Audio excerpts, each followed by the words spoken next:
Nous voici, suivant les pas d'un homme, longeant les quais de l'Orne, tandis qu'il se dirige vers la place du 36e régiment d'infanterie. Carrefour vivant, porte d'entrée stratégique de Caen, là où l'on débouche tout droit de Paris, Tours ou Angers, prêt à écouter ce que les lieux racontent au fil des pavés. Ici souffle une présence militaire qui marque l'endroit, avec une caserne historique et un fier monument aux morts. Mais déjà, le grondement discret des moteurs s'invite dans le décor. C'est le secteur que choisissent les enseignes automobiles pour s'installer, attirés par cet espace généreux à 2 pas du centre-ville. Pour gagner cette place emblématique, on franchit le pont de Vaucelles, venant du faubourg du même nom. Le premier pont, dit Frileux, fut édifié dès le Moyen-Âge et plusieurs fois reconstruit au fil des siècles. La version que l'on voit en 1936, achevée en 1825 par M. Maillard, un entrepreneur de travaux publics parisien, remplace alors l'ancien pont Frileux. Solide et pratique, son ouvrage devait résister aux caprices de l'Orne. Pour lutter contre les inondations, on envisage, dans les années 30, de le remplacer par un pont à une seule portée. Mais le projet resta lettre morte. La caserne Hamelin, reine des lieux, est un récit à elle seule. Sa première pierre date de 1720, mais sa construction s'interrompt plusieurs fois pour ne s'achever qu'en 1760. Elle s'agrandit sur des terrains achetés à l'hôpital général. Après diverses péripéties, tout est terminé en février 1835, date gravée en chiffres romains sur la façade. À la fin du XIXe siècle, la caserne prend le nom de Ferdinand Hamelin, amiral sous le Second Empire, originaire de Pont-l'Évêque. Elle pouvait alors héberger jusqu'à 1200 soldats d'infanterie. En 1876, le 36e régiment d'infanterie s'y installe, mais seul le 3e bataillon y reste, les autres rejoignant la caserne Lefebvre au château de Caen.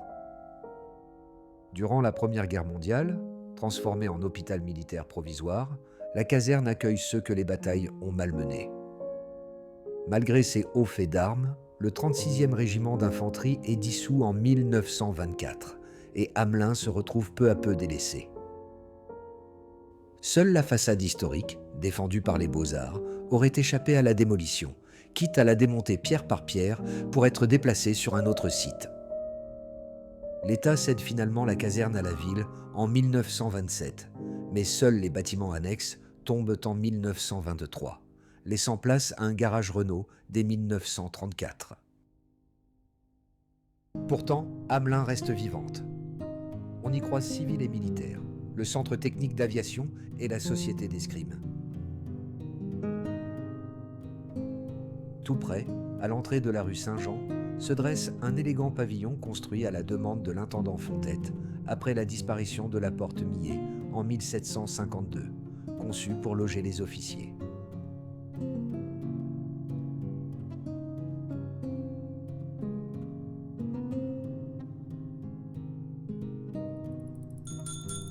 En 1936, c'est le siège de l'état-major de la 5e division d'infanterie. Curiosité, aucune porte ne s'ouvre sur la rue Saint-Jean, ni sur la place, car cette façade regardait jadis un cours d'eau disparu depuis.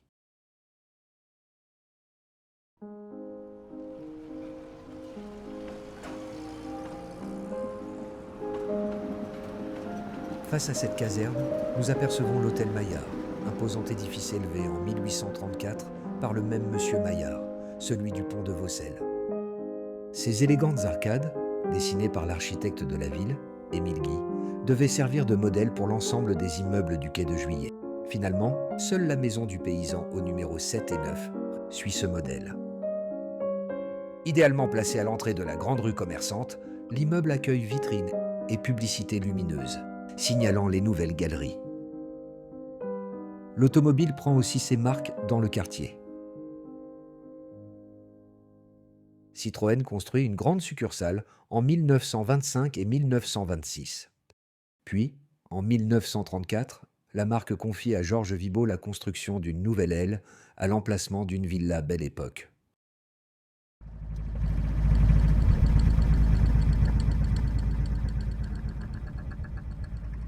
Renault suit, inaugurant sa concession en 1934 sur d'anciens terrains militaires. Peugeot s'installe aussi rue du 11 novembre, à la même époque.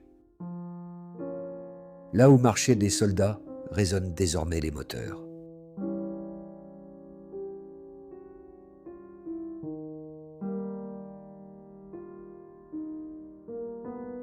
Au bout du square du quai de Juillet se dresse un imposant monument. Celui des Mobiles, en hommage aux enfants du Calvados tombés pendant la guerre de 1870. Ce Moblot, soldat citoyen auxiliaire de l'armée régulière, est adossé depuis 1889 sur sa colonne de granit. À son sommet, un griffon repose sur un bouclier sculpté dans la pierre, veillant sur la ville. Sur les 3 autres faces du monument, des bas-reliefs en bronze illustrent les épisodes marquants de la guerre franco-prussienne.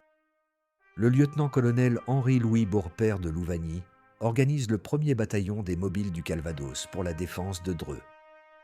La mort du capitaine Septime Le Pipre, soutenu par le chanoine Granger lors de la bataille du Mans le 12 janvier 1871, et l'acte de bravoure du garde mobile Binet, tombé à Chérisy le 24 octobre 1870.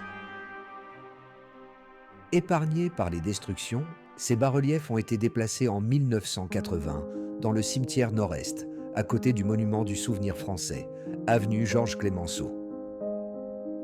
En 1900, un petit kiosque à fleurs apparaît à proximité du pont de Vaucelles et du quai de Juillet, offrant une présence colorée dans ce secteur.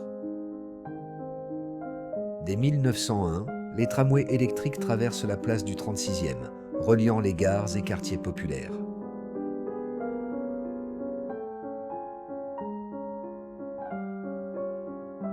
Mais dans les années 30, on les juge obsolètes.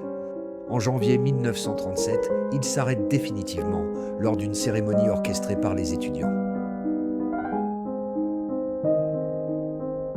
La place du 36e régiment d'infanterie, un peu moins lisible dans le paysage urbain, reste néanmoins un lieu de passage important, un espace qui continue d'évoluer et de se transformer au fil du temps.